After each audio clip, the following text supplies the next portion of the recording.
Hello दोस्तों, हमारे YouTube channel में आप सभी का स्वागत है।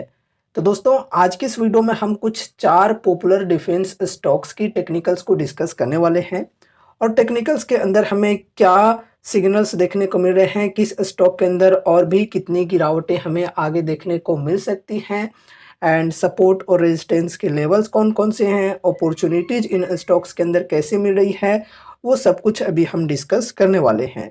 शुरुआत करते हैं यहाँ पर हम कोचिन शिपयार्ड के साथ। कोचिन शिपयार्ड की अगर हम बात करें तो 52 वीक हाई के लेवल से अभी तक ये जो स्टॉक है लगभग 38% तक करेक्ट हो चुकी है। करंट प्राइस है अभी 1835 की, तो यहाँ तक की बात की जाए तो लगभग 38% की डिस्काउंट मिल रही है स्टॉक में। एंड देखो, ये जो स्टॉक है ये एक चैनल पैटर्न बना करके डाउन साइड में शिफ्ट होते जा रही थी, यहाँ पर जैसा कि आप देख पा रहे हो, ठीक है। एंड देखो, ये जो चैनल पैटर्न की ट्रेंड लाइन है, इस ट्रेंड लाइन को आज ब्रेकडाउन भी मिल चुकी है। अब देखो, अगर नीचे साइड में ये सस्टेन करती है तो फिर स्टॉक के अंदर और भी बड़ी गिरावटें हमें देखने को मिल सकती है, क्योंकि देखो यहाँ पर 1965 का जो ये लेवल है ये 100 ईएमए का लेवल है। तो 100 ईएमए को भी स्टॉक तोड़ चुका है, प्राइस तोड़ चुका है, तो स्टॉक के अंदर और भी गिरावट आ सकती है उस हिसाब से देखा जाए तो। अब देखो, गिरावटें अगर कंटिन्यू रहती है स्टॉक के अंदर तो फिर नेक्स्ट सपोर्ट की लेवल होगी हमारी 1627 की, ठीक है। अब देखो, यहाँ पर हम क्या कर सकते हैं अपने तरफ से। तो देखो, अगर आपको स्टॉक पसंद है, कंपनी की fundamentals, financials, balance sheet, future growth, इन सभी चीज़ों के ऊपर अगर आपको पूरा भरोसा है और आपका विजन है लॉन्ग टर्म का, मिनिमम आप 3 साल, 4 साल, 5 साल इस प्रकार से होल्ड करना चाहते हो, तो फिर यहाँ पर आप एसआईपीज के साथ इन्वेस्टमेंट कर सकते हो।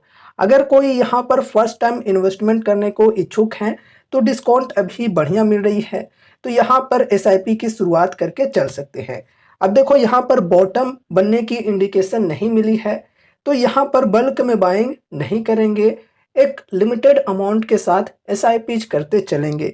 फर्स्ट किस्त यहाँ पर लगाने के बाद अगर स्टॉक के अंदर और भी गिरावटें देखने को मिलती हैं तो हर 5 से 10% की डिप पर हम ऐड ऑन करके चल सकते हैं। लेकिन हाँ, ध्यान में ये रखना है कि एक लिमिटेड वेटेज के साथ ही चलेंगे। ऐसा ना हो कि अपने पोर्टफोलियो का एक बहुत ही बड़ा वेटेज सिर्फ इस एक स्टॉक के अंदर दे दिया, ऐसे में रिस्क काफ़ी ज़्यादा बढ़ सकती है, ठीक है।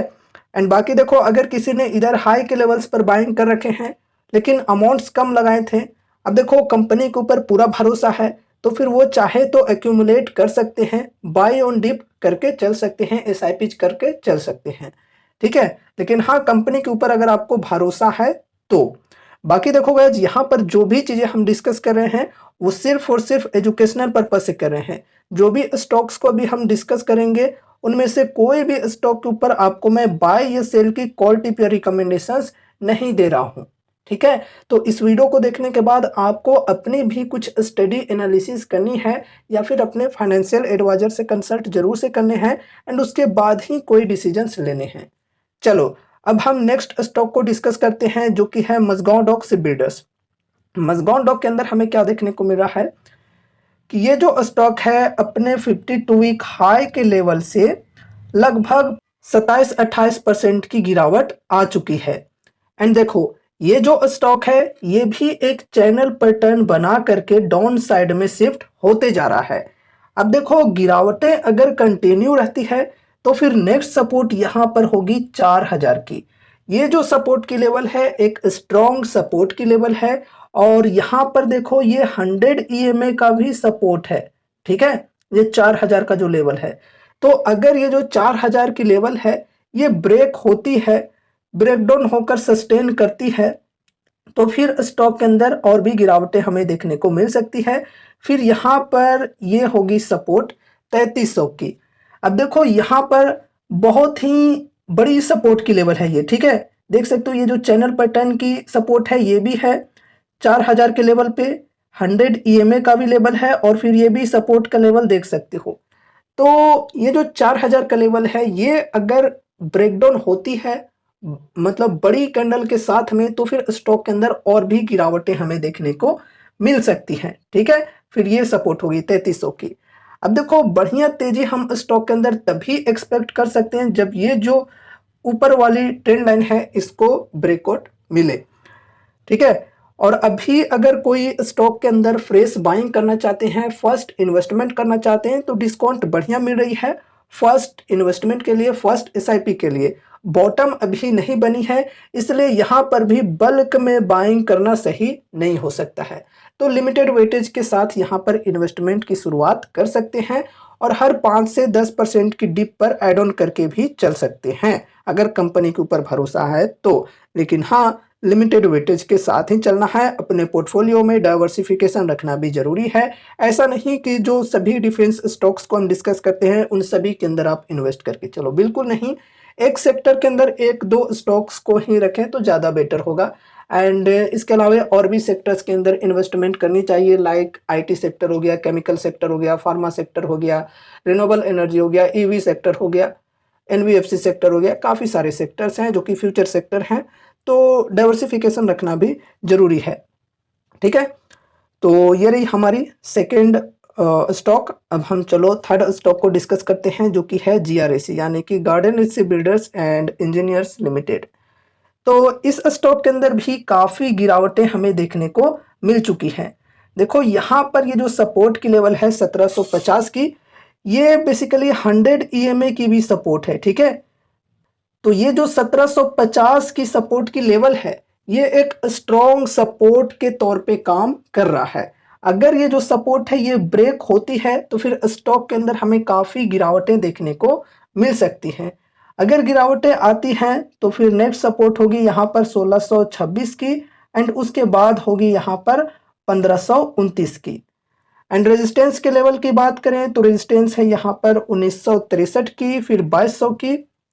तो ये सपोर्ट एंड रेजिस्टेंस के लेवल्स को ध्यान में रखकर चलना है। बाकी अगर हम अभी यहाँ पर डिस्काउंट की बात करें तो 52 वीक हाई के लेवल से करंट प्राइस तक की बात की जाए तो लगभग 35-36% की डिस्काउंट मिल रही है। यहाँ पर देखो ये जो सपोर्ट की लेवल है, इस सपोर्ट के लेवल पर काफ़ी टाइम से ये जो स्टॉक है ये मतलब ट्रेड कर रहा है।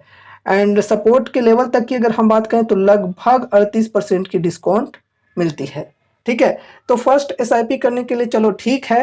एंड अगर कोई हाई के लेवल्स पर बाइंग कर रखे हैं और कंपनी के ऊपर पूरा भरोसा है लेकिन हाई के लेवल्स पर कम ही अमाउंट्स लगाए थे, तो फिर वो इधर बाई ऑन डिप करके चल सकते हैं, एक्यूमुलेट करके चल सकते हैं। लेकिन हाँ, लिमिटेड वेटेज के साथ ही चलेंगे, बहुत ही ज़्यादा वेटेज नहीं दे देंगे। ठीक है, चलो अब हम नेक्स्ट स्टॉक को डिस्कस करते हैं जो कि है एचएल।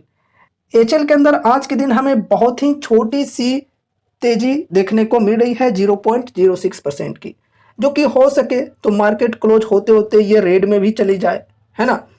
अभी देखो टेक्निकल्स के अंदर हमें क्या देखने को मिल रहा है कि ये जो स्टॉक है ये अपने 100 ईएमए के आसपास ट्रेड कर रहा है। ठीक है, एंड यहाँ पर देखो ये जो लेवल है 4500 का, ये भी सपोर्ट का लेवल है। तो ये जो लेवल है ये एक स्ट्रॉन्ग सपोर्ट के लेवल के तौर पे वर्क कर रहा है। अगर ये जो 100 ईएमए एंड ये जो 4500 की सपोर्ट की लेवल है ये ब्रेक होती है तो फिर स्टॉक के अंदर काफ़ी गिरावटें हमें देखने को मिल सकती है।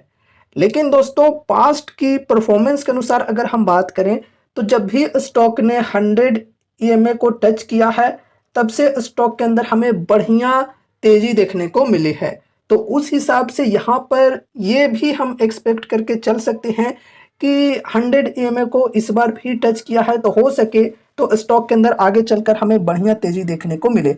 अब ऐसा नहीं है कि ये तेजी आज या कल तुरंत हमें देखने को मिल जाएगी। ठीक है, ये भी ध्यान में रखकर चलना। बाकी देखो अगर ये जो सपोर्ट है ये ब्रेक होती है नीचे साइड में तो फिर स्टॉक के अंदर बड़ी गिरावटें हमें देखने को मिल सकती है। अगर ब्रेक करके प्राइस सस्टेन करती है नीचे साइड में तो फिर यहाँ पर सपोर्ट की लेवल होगी हमारी ये 4000 की। ठीक है, अब रेजिस्टेंस की बात करें तो रेजिस्टेंस है यहाँ पर 4863 की, एंड उसके बाद है 5000 की। ठीक है, अभी देखो फ्रेश बाइंग के लिए कैसी अपॉर्चुनिटीज मिल रही हैं तो 52 वीक हाई के लेवल से लगभग 16-17% की डिस्काउंट मिल रही है। तो फर्स्ट एसआईपी के लिए चलो ठीक है, लिमिटेड वेटेज के साथ यहाँ पर हम एसआईपी की शुरुआत करके चल सकते हैं। बाकी अगर गिरावटें कंटिन्यू रहती है तो हर 5 से 10% की डिप पर हम एड ऑन करके चल सकते हैं।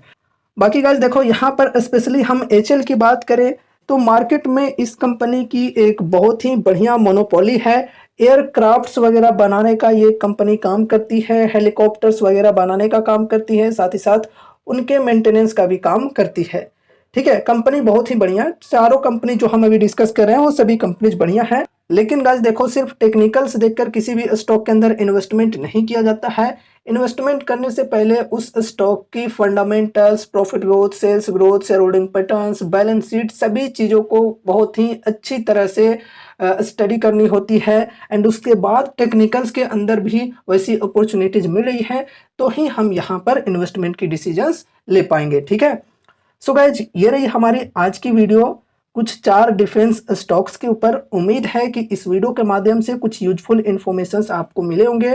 तो वीडियो को लाइक करके चैनल को सब्सक्राइब कर देना और मिलते हैं अगले नए वीडियोज के साथ। तब तक के लिए बाय बाय।